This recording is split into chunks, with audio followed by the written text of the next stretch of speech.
Welcome back. સમાચારોમાં આગળ વધીએ. કમોસમી વરસાદથી ખેડૂતોના મોઢામાં આવેલો કોળિયો છીનવાઈ જતા કાંકરેજના કોંગ્રેસ ધારાસભ્ય અમૃત ઠાકોરે સીએમને પત્ર લખ્યો છે. સરકાર દ્વારા નુકસાનીનો સર્વે કરી તાત્કાલિક આર્થિક સહાય આપવાની માંગણી કરી છે. બનાસકાંઠા જિલ્લામાં કમોસમી વરસાદ થવાથી ખેડૂતોને રાતા પાણીએ રોવાનો વારો આવ્યો, જેને લઈ ખેડૂતોની વહારે કોંગ્રેસ આવ્યું છે.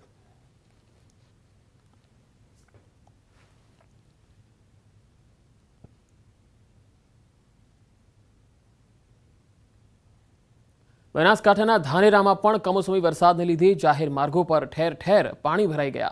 હવામાન વિભાગની આગાહીને લઈ ધાનેરા સહિત સમગ્ર જિલ્લામાં કમોસમી વરસાદ પડ્યો. ધાનેરા શહેરના નેનાવર રોડ, તાલુકા પંચાયત પાસે તેમજ જૂના બસ સ્ટેન્ડ પાસે જાહેર માર્ગ પર વરસાદી પાણી ભરાતા રાહદારીઓ અને વાહન ચાલકો મુશ્કેલીમાં મુકાયા હતા.